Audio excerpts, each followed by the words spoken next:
Hey guys, welcome to Uruttu Ulunthu channel. இன்னைக்கு நம்மளுடைய சேனல்ல என்ன பார்க்க போறோம்னா, பிள்ளைங்களுக்கு நம்ம லஞ்ச் எவ்வளோதான் ஹெல்த்தியா குடுத்துட்டாலும் அவங்க சாப்பிட மாட்டாங்க. அவங்களுக்கு பிடிச்ச ஃப்ரைட் ரைஸ் அதே மாரி தான் பிடிக்கும். அதே மாரி ஒரு ரெசிபிய தான் நம்ம இன்னைக்கு பார்க்க போறோம். ஹெல்த்தியாவும் பிள்ளைங்களுக்கு பிடிச்சாப்லயும். நான் இன்னைக்கு சேனக்கிழங்கு எடுத்திருக்கேன். சேனக்கிழங்கு உரிக்கிறது கொஞ்சம் கஷ்டம் தான். ஆனா ஈஸியா உரிக்கிறதுக்கு ஒரு மெத்தட் இருக்கு. அத நான் நெக்ஸ்ட் வீடியோல போஸ்ட் பண்றேன். சேனக்கிழங்க நல்லா உரிச்சுட்டு, அத வந்து ஒரு தண்ணீல கொஞ்சோண்டு உப்பு ஆட் பண்ணிட்டு, சேனக்கிழங்க கட் பண்ணி எடுத்துக்கலாம். அப்பன்னா கலர் மாறாது. இப்ப எல்லா சேனக்கிழங்குமே நான் நீட்டமாவும், கொஞ்சம் பொடிசு பொடிசாவும் நான் கட் பண்ணி எடுத்துக்கிறேன். என்னுடைய சௌரியத்துக்கு ஏத்தாப்ல. நான் எல்லா சேனக்கிழங்குமே நல்லா நைஸா கட் பண்ணி எடுத்துக்கோங்க. பருசு பருசா இருக்கக்கூடாது. நைஸா இருந்தா தான் நம்மளுக்கு கொஞ்சம் நல்லா கிரிஸ்பியாவும் இருக்கும். நான் இன்னைக்கு சேனக்கிழங்கு வச்சு சிப்ஸ் போட போறேன்னு நெனைக்கிறீங்க. சிப்ஸ் போடல. நான் வந்து ஒரு பல்லாரி, ஒரு பூண்ட வந்து நல்லா பொருசா நறுக்கி எடுத்துக்கிட்டேன். இப்ப பாருங்க பூண்டு வந்து எவ்வளோ நைஸா இது பண்ணியிருக்கேன்னு. இப்போ வந்து வெட்டி வச்சிருந்தோம்ல சேனக்கிழங்கு, அதில வந்து உப்பு, வத்தத்தூள், மஞ்சள்தூள் இவ்வளோதான் ஆட் பண்ணிட்டு நல்லா பெசஞ்சு விட்டுக்கோங்க. இத நல்லா பெசஞ்சு ஒரு 1/2 மணி நேரம் இத வந்து ஊற வச்சிரணும். நல்லா பெசஞ்சுக்கோங்க. கையில கொஞ்சம் உங்களுக்கு அரிப்புலாம் இருக்கும். அரிப்புலாம் இருந்ததுன்னா, அதுவும் நான் நெக்ஸ்ட் வீடியோல எப்படி அரிப்பு வராம தோல் ஈஸியா சீவலாம் அப்படிங்கிற டிப்லாம் நான் சொல்றேன். இப்போ வந்து இந்த சேனக்கிழங்கு எல்லாத்தையுமே நான் ஊற வச்சிடுறேன் ஒரு 1/2 அன் ஹவர். பிள்ளைங்களுக்கு ஒரே மாரி லஞ்ச் பேக் பண்ணி குடுத்தா அவங்களுக்கு மூஞ்சில அடிச்சிரும். அதே மாரி நம்மளுக்கு எவ்வளோதான் ஹெல்த்தியா நம்ம குடுத்தாலுமே அவங்க சாப்பிட மாட்டாங்க. இதே மாரி ட்ரிக்கா நம்ம குடுக்கணும்.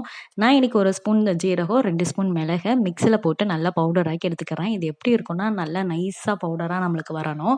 இது மாரி நைஸ் பவுடரா வந்ததுக்கப்புறம் ஒரு பேன்ல கொஞ்சோண்டு எண்ணெய ஆட் பண்ணிட்டு, நம்ம கட் பண்ணி மசாலா கோட் பண்ணி வச்சிருக்கிற சேனக்கிழங்கு இதுக்கூட ஆட் பண்ணிக்கலாம்.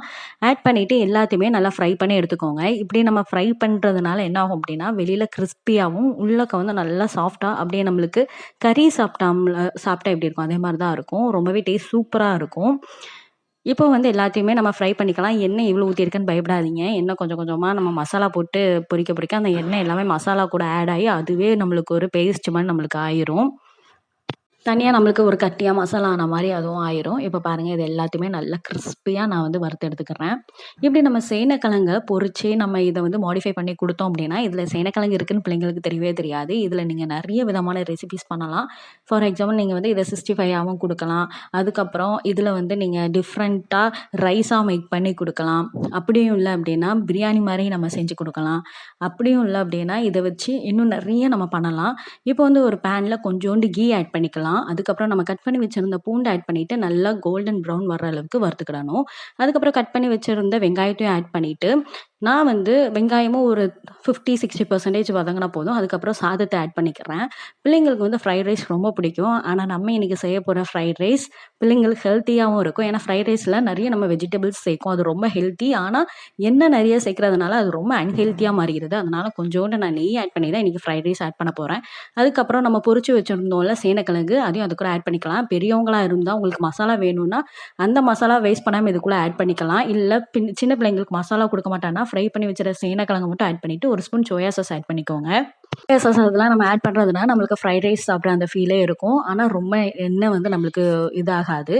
அந்த சேனக்கிழங்குலுமே நம்மளுக்கு அவ்வளவா எண்ணெய் வந்து ரொம்ப குடிச்சிருந்திருக்காது. என்னன்னா, அது எல்லாமே மசாலாவா நம்மளுக்கு வெளில வந்திருக்கும். அந்த மசாலா வந்து நீங்க இதுல போட உங்களுக்கு பிடிக்கல அப்படின்னா, நம்ம வேற எதுவும் குழம்பு பண்றீங்கன்னா, அந்த குழம்புல வந்து இந்த மசாலாவ நம்ம ஊத்திடலாம். காரக்குழம்பு, புளிக்குழம்பு அதுல எதுல நீங்க பண்ணாலும் நீங்க ஊத்திடலாம். வந்து கொஞ்சம் ஸ்ப்ரிங் ஆனியனும் நம்ம பவுடர் பண்ணி வச்சிருந்தோம்ல மிளகும், ஜீரகமும் அதையும் போட்டு லைட்டா கிண்டி விட்டா நம்மளுடைய ரைஸ் சூப்பரா ரெடி ஆயிரும்.